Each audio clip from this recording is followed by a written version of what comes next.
തൃശൂർ ഇരിങ്ങാലക്കുട കരുമാത്രയിൽ ഗാർഹിക പീഡനത്തിൽ മനം നൊന്ത് യുവതി ജീവനൊടുക്കി. കൊടുങ്ങല്ലൂർ പതിയാശ്ശേരി സ്വദേശിനി ഫസീലയാണ് മരിച്ചത്.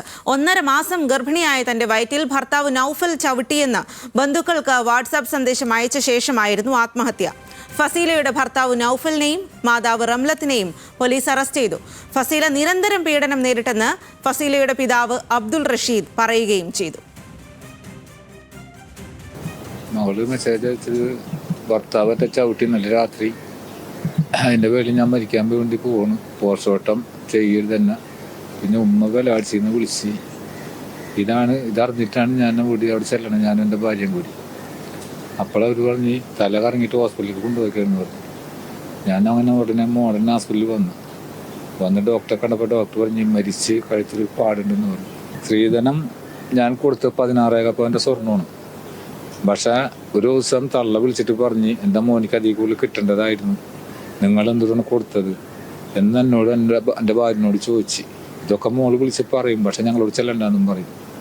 ഇത്രയും ബുദ്ധിമുട്ട് അനുഭവിക്കുന്നുള്ള വിവരം നമുക്കറിയില്ലായിരുന്നു. ലെവിൻ കെ വിജയൻ തയ്യാറാക്കിയ റിപ്പോർട്ട് കാണാം.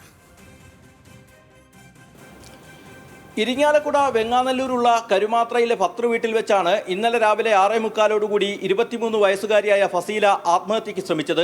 ഭർത്താവ് നൌഫലും ഭർതൃമാതാവ് റംലയും തന്നെ ഉപദ്രവിച്ചുവെന്നും നൌഫൽ ഗർഭിണിയായ തന്റെ വയറ്റിൽ ചവിട്ടിയെന്നുമായിരുന്നു മകൾ മാതാപിതാക്കൾക്ക് സന്ദേശം അയച്ചത്.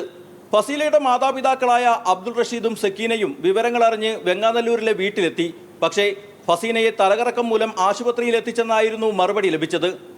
മാതാപിതാക്കൾ ആശുപത്രിയിലെത്തി കാര്യങ്ങൾ തിരക്കിയപ്പോഴാണ് തൂങ്ങി മരിക്കാൻ ശ്രമിച്ച മകൾ മരിച്ചതായി മനസ്സിലാക്കുന്നത്. തുടർന്ന് നൌഫലിനെ ചോദ്യം ചെയ്ത അബ്ദുൾ റഷീദിനോട് ഇയാൾ തെറ്റുപറ്റിയതായി സമ്മതിച്ചു.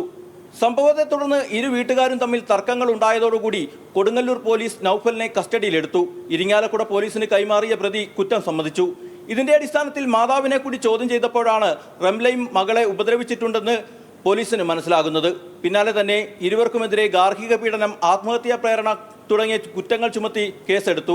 അറസ്റ്റ് രേഖപ്പെടുത്തിയ പ്രതികളെ കോടതിയിൽ ഹാജരാക്കി റിമാൻഡ് ചെയ്തു. ഫസീലയുടെ മൃതദേഹം തൃശൂർ മെഡിക്കൽ കോളേജിൽ നടന്ന പോസ്റ്റ്മോർട്ടം നടപടികൾ പൂർത്തീകരിച്ച് കൊടുങ്ങല്ലൂർ കോതപറമ്പിലെ വീട്ടിലെത്തിച്ചു. തുടർന്ന് ജുമാ മസ്ജിദിൽ ഖബറടക്കം നടത്തി. സംഭവത്തിൽ വിശദമായ അന്വേഷണം തുടരുമെന്നും നടപടിക്രമങ്ങൾ പുരോഗമിക്കുകയാണെന്നുമാണ് ഇരിങ്ങാലക്കുട പോലീസ് അറിയിക്കുന്നത്.